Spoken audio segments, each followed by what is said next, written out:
I never believed in love until a millionaire fell for a poor cleaning lady, changing everything.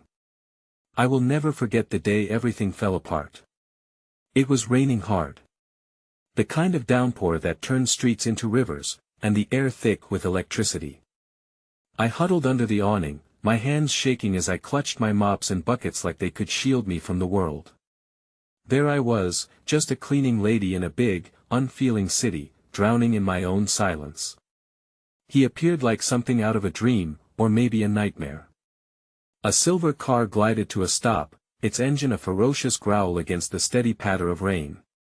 I could see him even through the sheets of water, a striking figure, tall and commanding. He stepped out, a dark coat flapping in the wind, his piercing blue eyes scanned the street like they held secrets of their own. I felt my chest tighten. Who was this man? Why did he look like he belonged in a world I could never enter? Just then, a flash of thunder roared above, and when I blinked, the moment turned surreal. There he was, standing closer now, right next to me. I caught his scent like fresh linen and something so undeniably rich. "Are you okay?" he asked, and his voice felt like a warm blanket in the cold. My heart raced, wild and unsteady. Yes," I managed to stutter, my cheeks burning. Why was he looking at me? As the rain poured down, I couldn't help but notice the discord of our lives reflected in that moment. He was untouchable, surrounded by luxury, and I was just a cog in the city's relentless machine. In the background, strangers whispered, their eyes flitting from him to me with curiosity and judgment. Could they see the gap that stretched between us? The silence hung thick, oppressive. I watched as he reached for me, his hand extending with that strange, heavy air of intent. The world around us blurred, sounds muted. Then it hit me, was he actually interested? Or was this some twisted joke? My mind raced, thoughts spilling out like the rain. I resisted the urge to glance at the people behind us. What did they see? Their snickers and gasps drew sharp lines on my fragile confidence that I could barely breathe. I wanted to pull away, to escape, but my feet remained glued to the damp pavement. Who could ever love a cleaning lady? But as his eyes locked with mine, I saw something there, a spark, a flicker of unexpected warmth. It sent shivers down my spine. Was this the kind of fire I had never dared to dream about? As he stepped closer, I felt the pulse of anticipation, mixed with fear and exhilaration. My heart pounded, a rapid rhythm fueling hope mingled with dread. Suddenly, he smiled, and my world tilted off its axis. But just as his lips parted to speak, a loud crash echoed in the air, breaking the moment, and the realization hit me hard. Someone was watching, and they didn't approve. Then, everything fell silent again, the onlookers stilling like statues. What did they know that we didn't? My heart raced, the air felt heavy.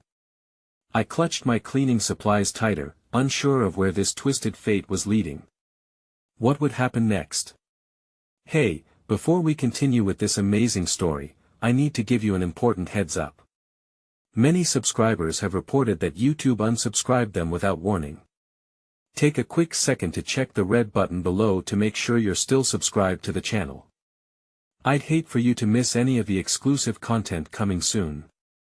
And while you're there, smash that like button, it really helps me out with the algorithm.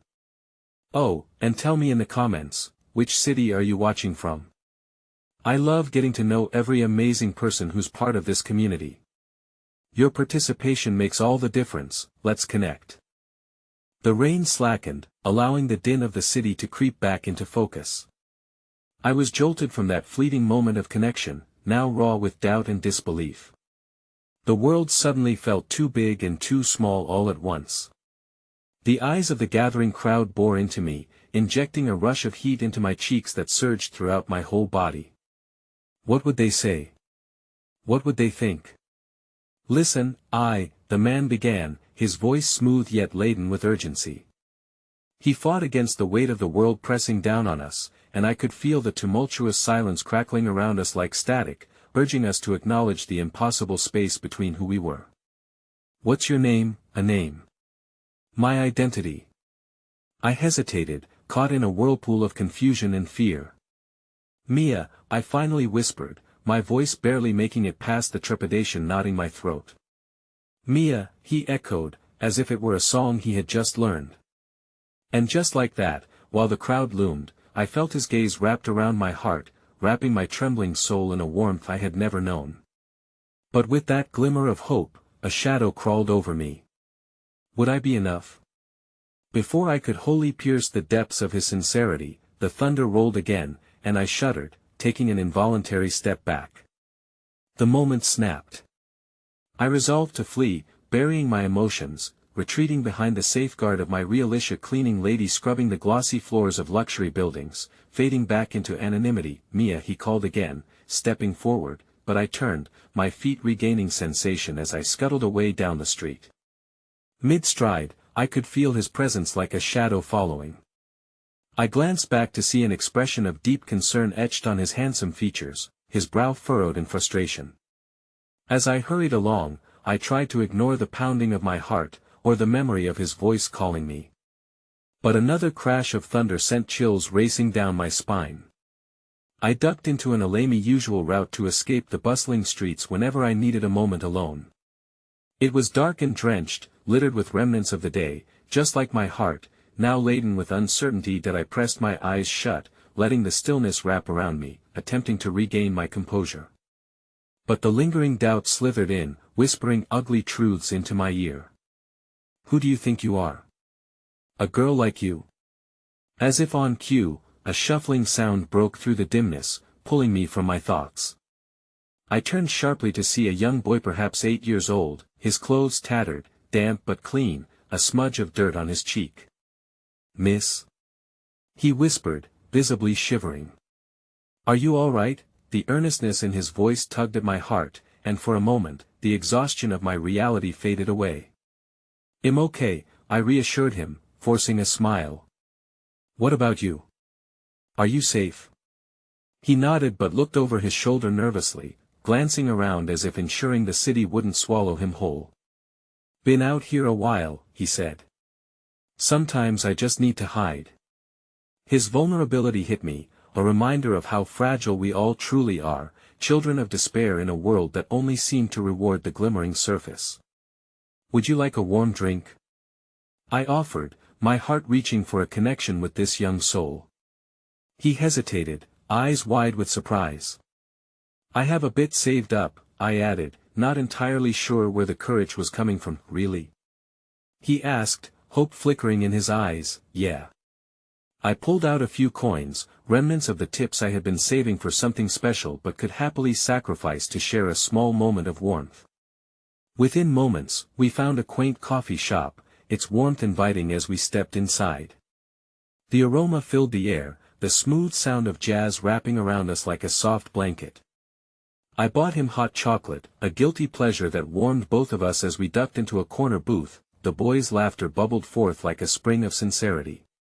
I couldn't stay sad in front of his glimmering smile. We exchanged stories, and for a brief interlude, the worries of my daily life receded, replaced by hope woven through the kindness of sharing. But then, almost as if the universe wanted to remind me of my reality, my phone buzzed on the table. A message from an unknown number waiting impatiently. My heart sank at the sight of it, panic rising just as quickly as warmth had settled. Mia, I need to talk. It's urgent. The text was cold, filled with dread and a warning that swelled fear within me. I felt two worlds colliding, the comfort of warmth and connection shattering against the jagged edges of my reality that I had tried so hard to escape. Mia? The boy asked, his small voice cutting through my spiraling thoughts. Sorry, I stammered, looking at him, yet my heart was back where I had run from, entangled in a web of conflicted emotions. Outside, the rain resumed its relentless pounding, but I felt the echoes of my heartbeat collide with the memory of the unknown man, the urgency looming in the text. Was he the reason I was spiraling? Or the beginning of a new path meant to lead me away from the shadows? I felt lost, caught between fleeting moments of kindness and a sudden, jarring reality that had just crashed back into my life. I faced the boy, forcing a smile even as turmoil brewed deep within me. Everything's going to be okay, I whispered, yet I wasn't convinced. In that moment, as I wrestled with hope and despair, the universe pulsed with the silent promise of upheaval. The cozy warmth of the coffee shop wrapped around me, a stark contrast to the chaos swirling in my heart. I noticed the boy sipping his hot chocolate, a small smile forming as the marshmallows floated lazily to the surface. I longed to believe I could give him a moment of sweetness in a world that often felt so bitter. "Do you come here a lot?" I asked him, desperate to redirect my thoughts, to forget, if only for an instant, the message that weighed heavy in my pocket. "Sometimes," he replied, his eyes sparkling with mischief. "But only if I have coins. Most times, I just roam the streets, you know." He leaned in closer, curiosity gleaming in his gaze. "What's a fancy lady like you doing in a place like this? Aren't you supposed to be in some big house somewhere?" I laughed softly, the sound bittersweet. "Well, not all fancy ladies live in big houses. Sometimes, we have to scrub the rest away." "Scrub?" He tilted his head, confusion lining his young features. "You're not a scrubber. You're pretty." His compliment warmed my heart, although I couldn't shake the cold shadow of embarrassment at my current reality. "Thank you, but you know, I scrub floors so that some fancy people can enjoy their big houses." That he nodded solemnly, as if he understood a truth too heavy for his small shoulders. "I guess everyone has their own kinds of scrubbing to do." Before I could respond, my phone buzzed again, and I flinched, my heart racing. The boy's eyes widened, and I saw the surprise turn to concern as I stared at the screen, the sharpness of the message cutting through the tender moment we created. "Mia, I can help you. I'll be at the docks. Come." The word sent a shiver down my spine. A familiar dread clutched at my heart. The man from the rain hadn't given up, hadn't disappeared altogether like I had hoped. "Miss?" The boy's voice broke into my spiraling thoughts. "Are you all right? You look sad again." "That I am. I'm fine," I managed to whisper, forcing a smile. But with each second, my resolve to keep this moment light waned. I wanted desperately to tell him everything would be okay, but I felt like a fraud. The boy reached across the table, his tiny hand wrapping around mine as if to assure me that I wasn't alone in this vast, overwhelming world. "You know, I used to think the rain was bad," he began, his voice a soft murmur. "But then I realized it washes everything away. It makes things new. Maybe you just need some rain for your heart." A bitter laugh escaped my lips, unbidden and disjointed. "You may be right, kid. But there's a storm raging in my life right now, and I don't know how to let it cleanse me." Before he could answer, I excused myself to the restroom, needing a moment away from the kind light of his innocence. The cold tile floor sent a jolt through me, grounding me as I splashed water on my face, trying to rid myself of the fear pooling within. In that moment of solitude, I couldn't help but think of the man from the rain, his soulful gaze, his urgency filling the spaces I thought I had sealed off forever. Who was he to me? Why did the idea of him being close feel as terrifying as it did comforting? I took a deep breath, reminding myself of the boy's words. Maybe this wasn't a time to run away.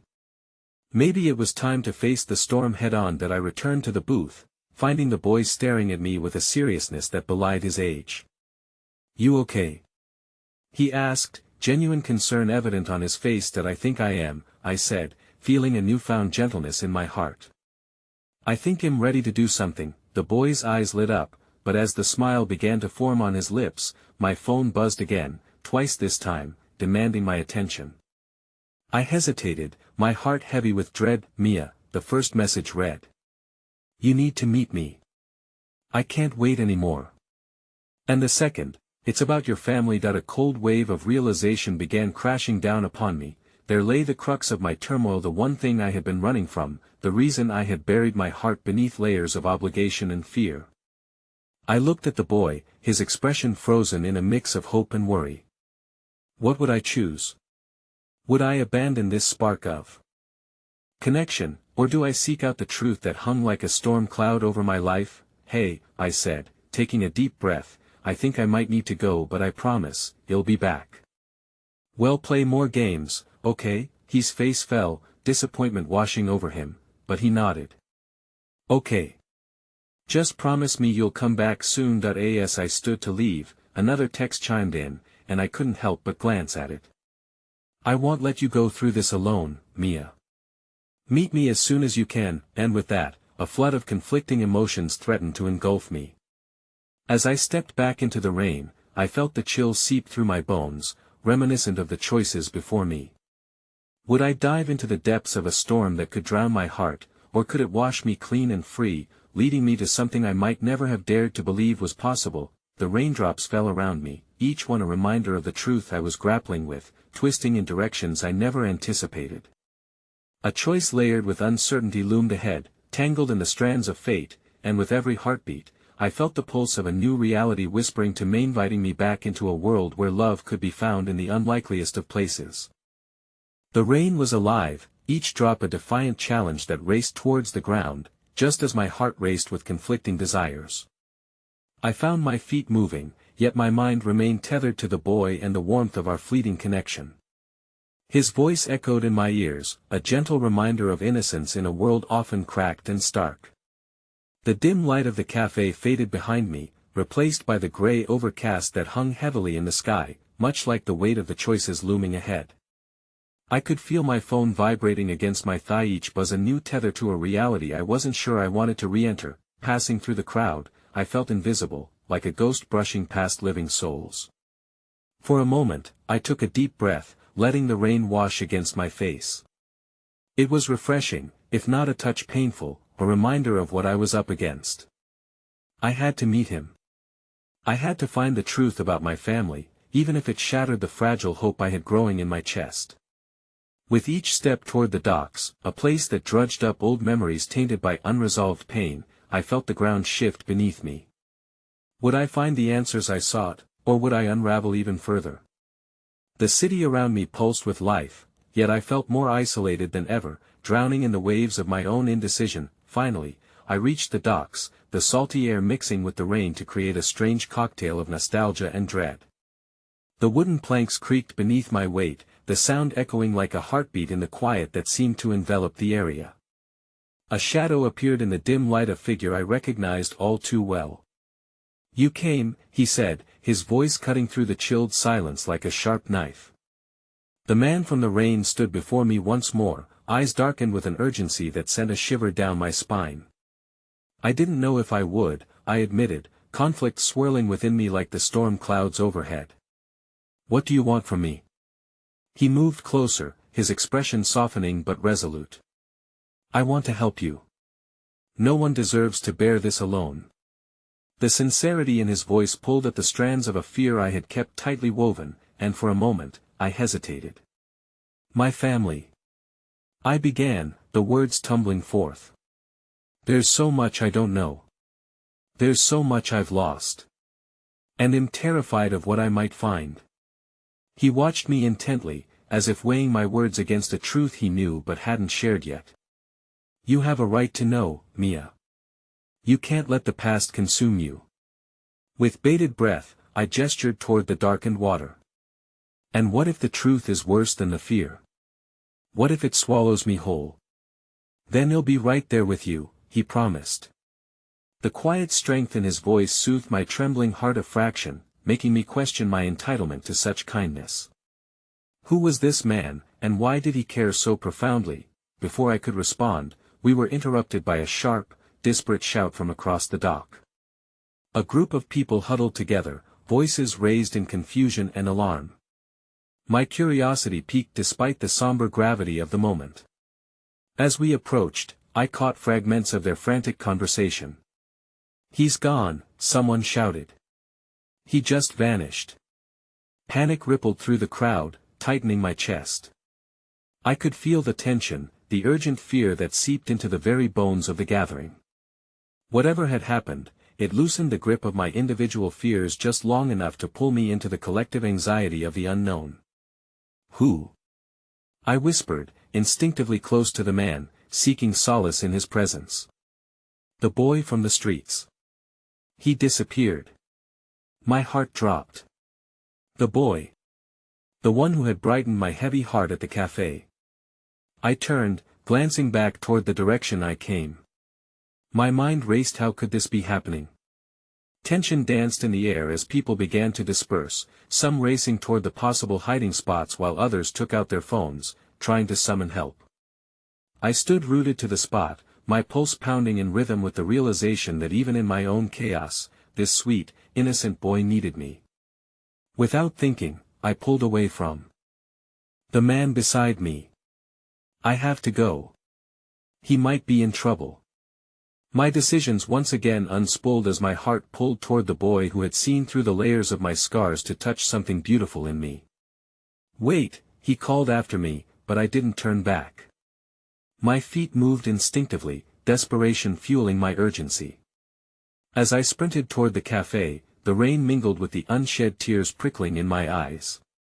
In the mire of my own conflict, I had momentarily forgotten the innocents who counted on me for strength. Please, be safe, I whispered to the storm, hoping against hope that fate would be kinder this time. But as the weight of my choices pressed down, I couldn't shake the feeling that unfolding layers of joy and sorrow awaited me at every turn. With every step, I felt the churning waters close in around me, a fight against my own fears and the ever-looming shadows of my past. As I reached the cafe, the scene before me shifted yet again like the portent of thunder rolling across the horizon. A massive wave of realization crashed into my heart. What if saving one life led to losing another? What if in my quest to mend the pieces of my shattered world, I lost the last connection I had to hope? Just as I reached the entrance, my phone buzzed one last time. Mia, it's about the boy. Time is running out. And with that chilling message, the choice between love and truth spiraled deeper than I had ever anticipated. The storm was much bigger than I imagined, making room for pain and possibility to intertwine like the chaos I'd been running from all along. The cafe loomed ahead, its warm lights flickering like distant stars in an encroaching void. Every surge of adrenaline propelled me toward the entrance, yet with each step, a gnawing anxiety coiled tighter around my heart. The boy's face flickered before me, a savior for my lost soul, now made vulnerable by the horror of disappearing into thin air. Inside, the air was thick with an unsettling tension, patrons murmuring, their faces etched with confusion. I scanned the crowd, desperation bursting forth in my chest. Where is he? I barely breathed, my voice shaky, strained. The barista, her hands trembling as she wiped down the counter, caught my eye. He was just here, she stuttered. Drinking hot chocolate. He didn't have his things. We thought he was just playing. But then he ran and vanished. An icy grip seized my heart. How could he just disappear? My mind reeled with frantic images, imagining the boy lost and afraid. As I swallowed hard, panic bubbled within me, nearly bursting free. Did you see which way he went? With a shake of her head, the barista looked apologetic, eyes shimmering with helplessness. No, Mia, I didn't. I'm sorry. The guilt in her voice wrapped around me like a suffocating blanket. What if something happened to him? I whispered, feeling the weight of my own helplessness. The irony of my own despair clashed with the urgency I felt for the boy. How had his life intersected with mine so deeply in such a short span of time? Just then, the door swung open, and a gust of heavy rain rushed in. As I turned, an unexpected figure stumbled in wet and breathless. My heart skipped for a moment, but it wasn't the boy I sought. It was the man from the docks, his presence a jarring contrast to my swirling emotions. Mia. He called, eyes scanning the room until they landed on me. I heard about the boy. He's not lost, he ran away from someone. We think he's in danger. It can't be. I gasped, instinctively stepping closer to him. The urgency in his tone struck a chord in a deep part of me that was already unraveling. How do you know? I saw him last night. He was with someone I recognized. His voice dropped, each word edged with gravity. I don't have much time to explain, but I think he's being threatened. We need to find him. Now, the world tilted on its axis, ripping apart the fragile sense of safety I clung to. My desperation morphed into an overbearing urgency, and with a shaky breath, I nodded. Where do we start?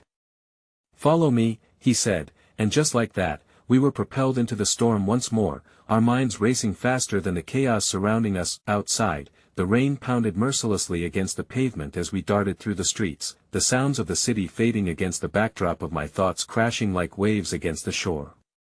"You need to tell me everything. Who was he with?" I demanded, determined to piece together fragments of this mystery that I didn't see much of their faces. "Just shadows moving in the alley behind the cafe." "But there's one name I overheard, Rafe." "He's bad news, Mia. There's a rumor he has ties to some dangerous people, Rafe." The name struck me like a bolt of lightning, inexplicably familiar yet also foreign. Why was the boy with him? I pushed, dread coiling like a serpent in my chest. The man inhaled sharply, slowing his pace just enough to catch my eye. "I think he was trying to help him, but Rafe is known for taking advantage of kids like him. For profit. We need to stop this now." With his words, a paralyzing sense of guilt washed over me. I felt a kinship with the boy, a shared understanding of loss and a desperate need for love. How could I have let him wander into danger? "We must hurry," I urged, my own urgency igniting again like a flame, but before we could move farther, a scream pierced the air, a raw and primal sound unlike anything I had ever heard. It echoed down the drenched alley, an unholy alarm that sent chills racing down my spine. Was that? I faltered, fear twisting within me. My heart pounded louder than the thunder, resonating against my ribcage as we sped toward the sound. We turned the corner just in time to see a figure darting away, a small silhouette, soaked and terrified. My heart split open, urging me to follow the child who was more than just a boy.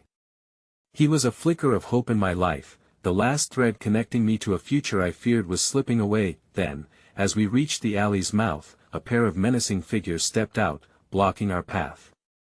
They positioned themselves with a confidence that sent tremors of despair through me. "Stay back!" one of them shouted, eyes narrowing as he sized us up with a sneer. The man beside me tensed, shifting closer, protective instinct igniting in his posture.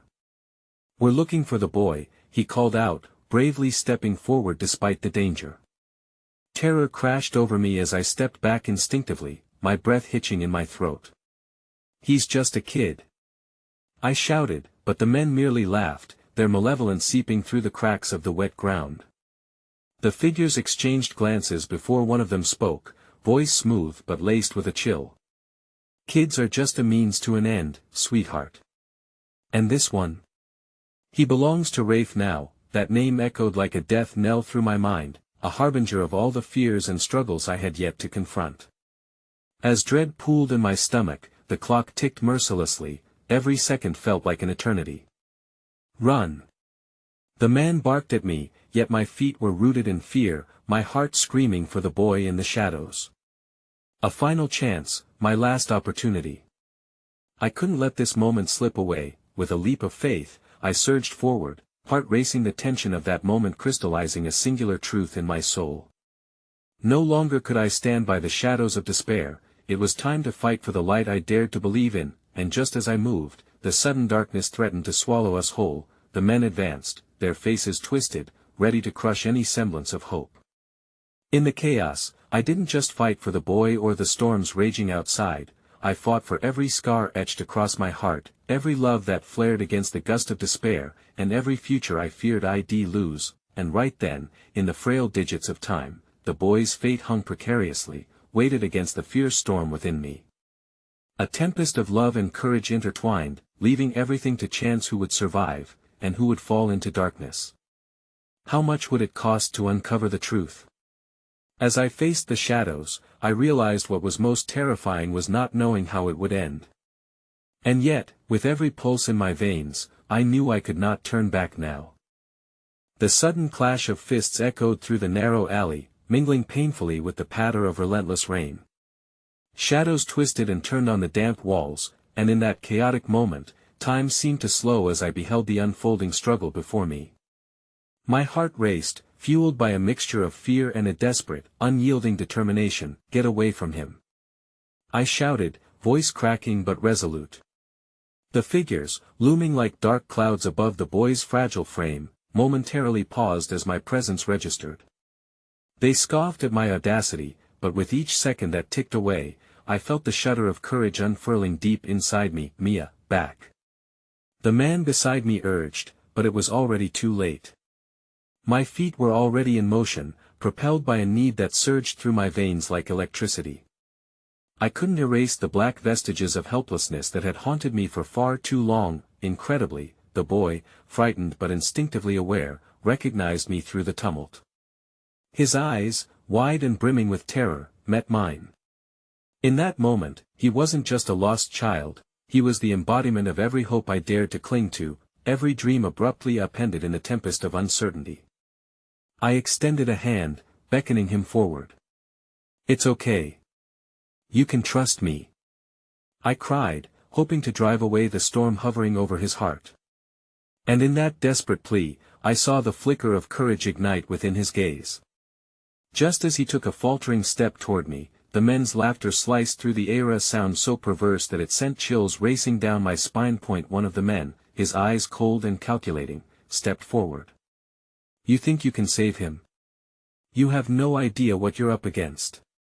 His voice dripped with venom, reminding me that I stood on a rickety bridge over a chasm of despair. With a deep breath and a resolute glance at the boy, I felt an overwhelming wave of something new and fierce love, fiercer than any fear I had experienced. "I will protect him," I declared, the words unfolding with unexpected confidence.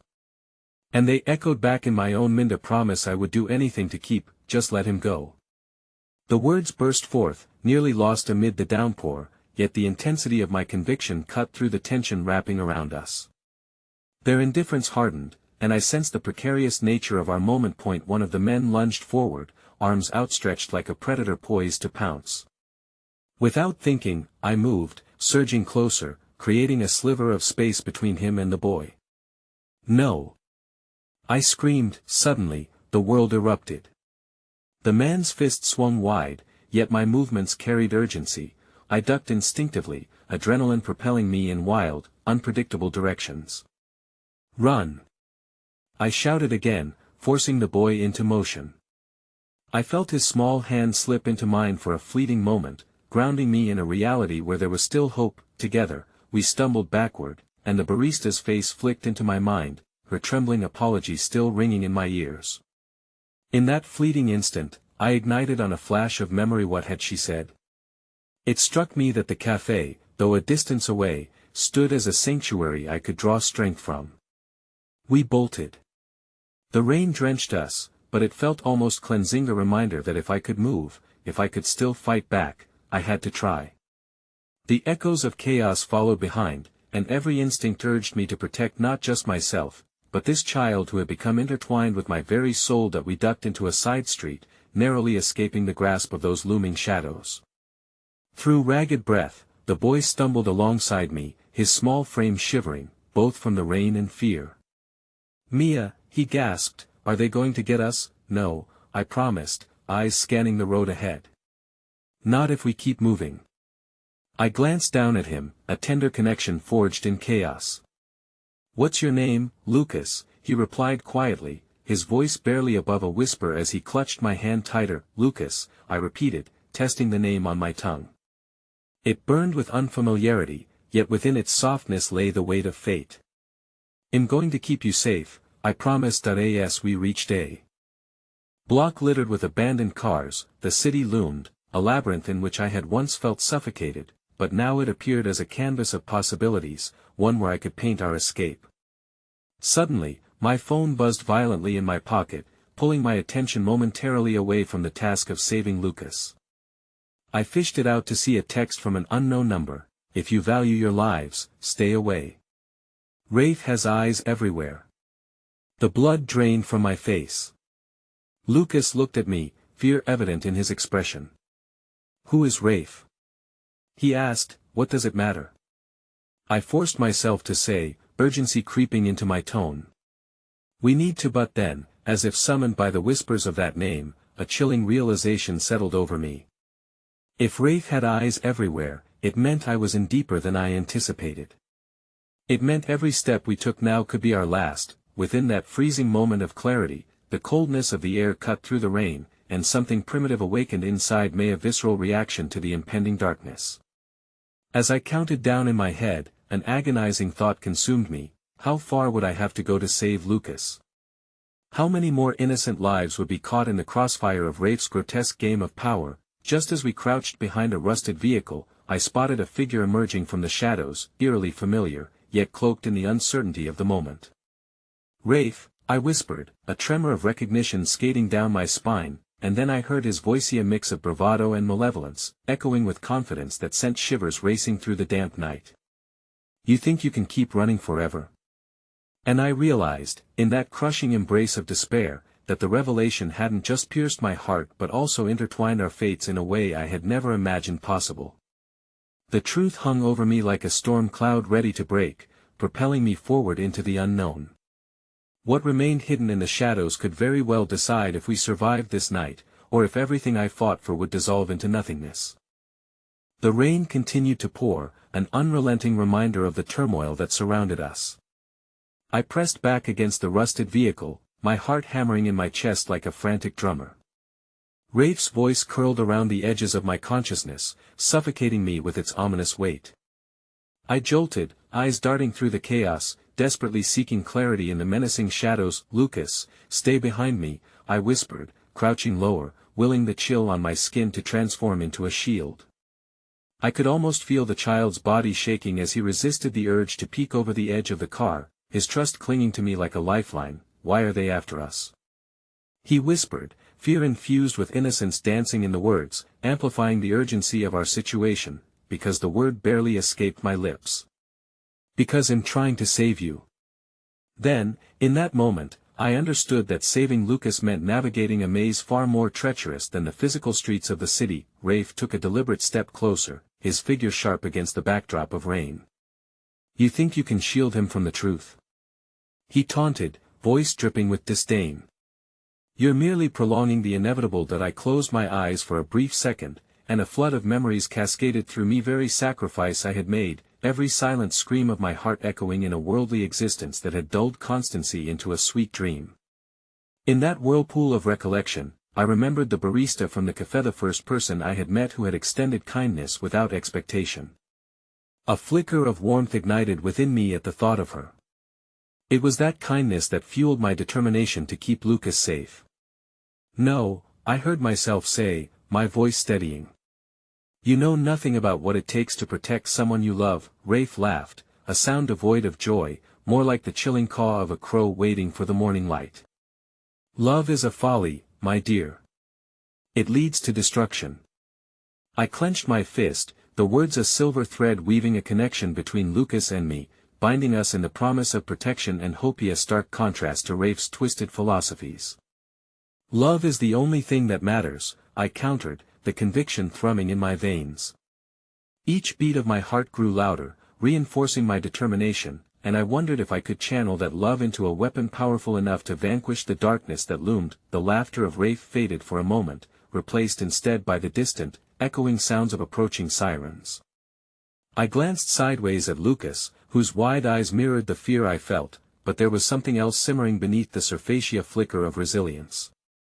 In him, I saw not just a frightened child, but the embodiment of courage itself, a spirit that could defy even the fiercest storms. "That we need to move," I said, grabbing his hand. "Now." We crawled low and quick through the maze of abandoned vehicles, my mind racing with possibilities. Escape. Safety. How much longer could I trust my instincts? With every step, every heartbeat drumming with urgency, I could feel Rafe's presence trailing behind us like an ominous shadow. It felt akin to a hunter stalking its prey, and never had I felt so acutely aware of the fragility of our existence. As we rounded an abandoned building, I noticed a flickering sign, a diner, its neon light barely grasping onto the last remnants of its vibrancy.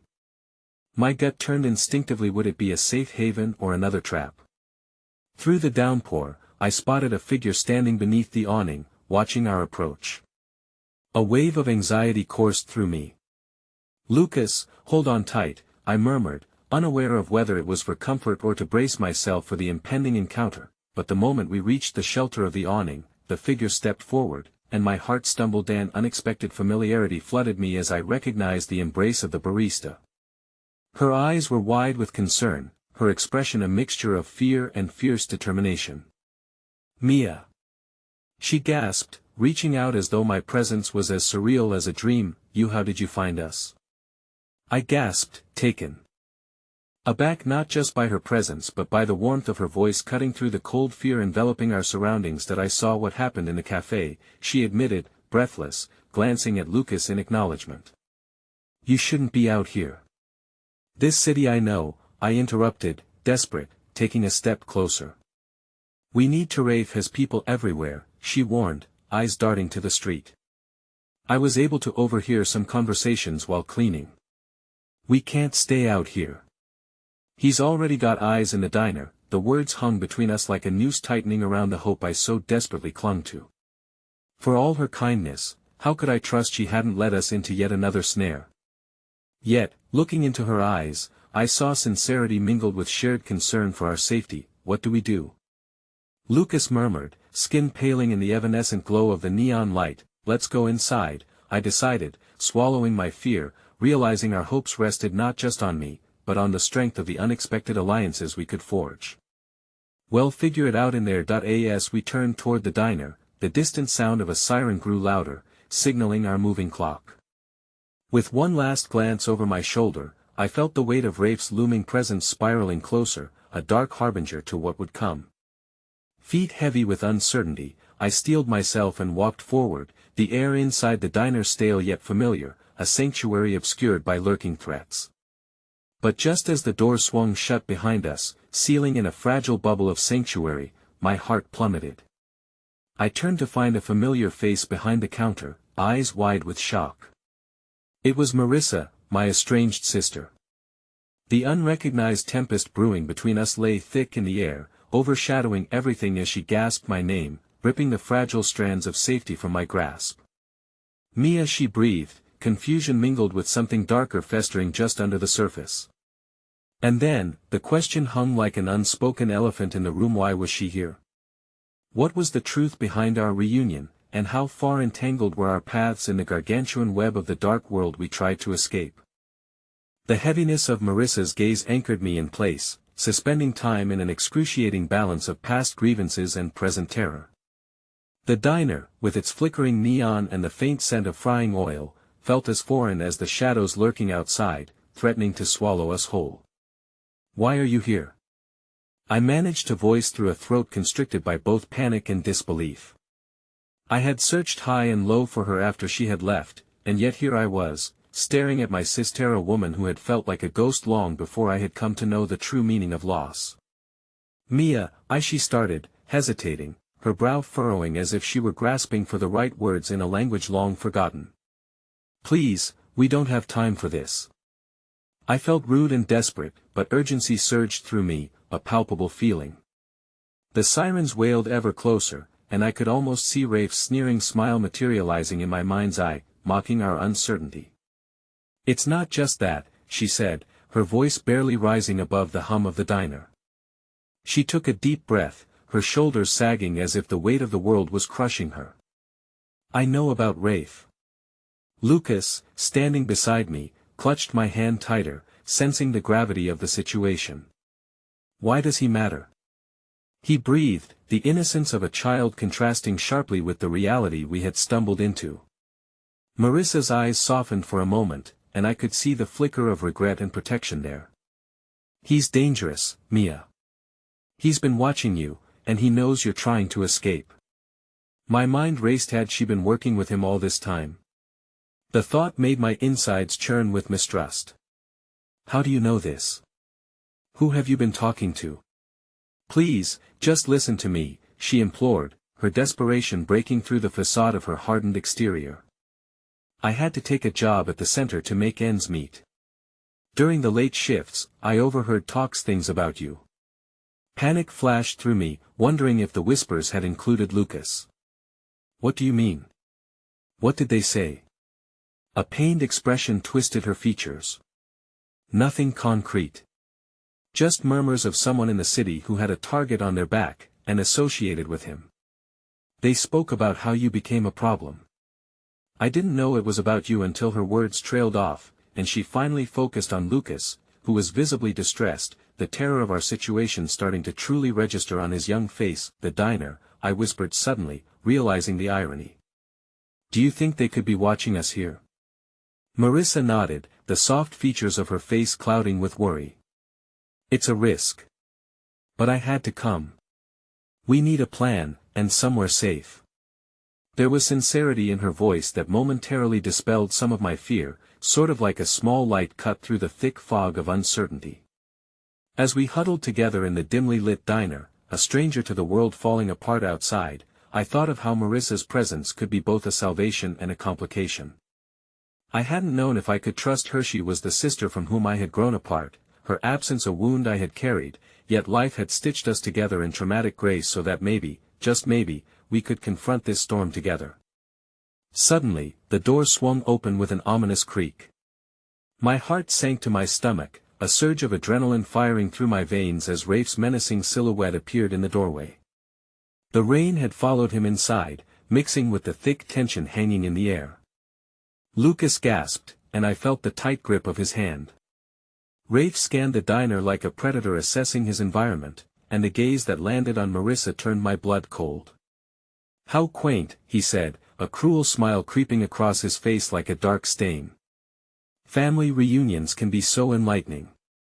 Marissa stepped back, and instinct propelled me forward, positioning myself between her and Rafe, my heart racing with desperate resolve. What do you want? To see your little game play out, my dear. I quite enjoy watching people struggle against their fates. His voice was smooth, as if he were merely talking about the weather, infusing me with a cold dread. Get away from her. I shouted, though my voice trembled, my fierce stance an illusion against the weight of Rafe's threat. Behind me, Lucas shuddered, fear emanating off him like sparks. But do you see, Mia? He continued, stepping closer, relishing the provocation. You've brought this danger upon yourself. So attached to love, yet so foolish to think escaping anything was even a possibility, and in that instant, I felt something break deep within. A fissure of despair intertwined with a surge of fury that coursed through my body like lightning. I won't let you hurt us. Rafe's gaze flickered, momentarily revealing surprise before it morphed back into a predatory hunger. You'll come to regret those words. With that, the world around me distorted into chaos as shouts erupted from outside, the police sirens merged into sirens of chaos. But within the maelstrom, there was a whisper of hope. I had Marissa, and Lucas, albeit fragile alliances wrapped in fear woven tightly around trust. Yet just as hope began to blossom, it was threatened again with a single revelation. Rafe turned away, leaving a chilling message that rolled through the air like a storm cloud. You have no idea who has been protecting you from a fate far worse than me, and with those words echoing in the diner, leaving the question hanging, palpable and terrifying, I realized the cost of this perilous dance was more than I'd ever imagined. The truth emerged as a torrent, and I was left grappling in its wake, suspended between the fragments of my shattered past and a future that loomed heavy with uncertainty. The rain drummed a relentless rhythm against the diner's window as Rafe's words settled into the air, thick and suffocating. A fate far worse than me. They replayed in my mind like a broken record, each repetition drawing the tendrils of dread tighter around my heart.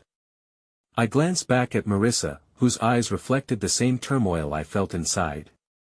We had stepped into a maze filled with darkness, and I feared there would be no light leading us out. What does he mean? Lucas whispered, his innocence piercing through the fog of my panic. The boy was confused, his young mind grappling with the adult chaos surrounding him. My heart ached for him. How many trials must he endure for mistakes that weren't his? I don't know, I stammered, searching for an answer that wasn't there. Rafe's departure had done nothing to alleviate the tension. Instead, it was like stepping onto a tightrope. My next move could swing us triumphantly to safety or send us plummeting into despair. Marissa, with resolve shining through her uncertainty, put a steadying hand on my shoulder. We need to go.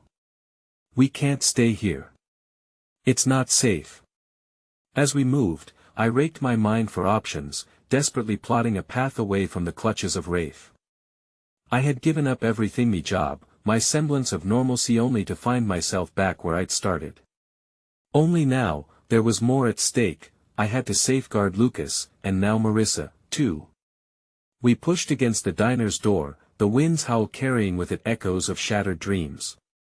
Outside, the world was a whirl of darkness punctuated by emergency lights, illuminating our path but also the prey we had become.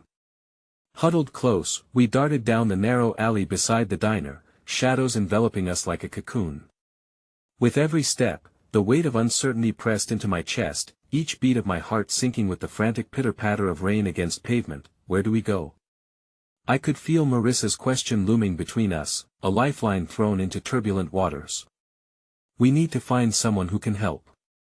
I know a few people but I don't trust they won't lead us back to Wraith. The truth hung between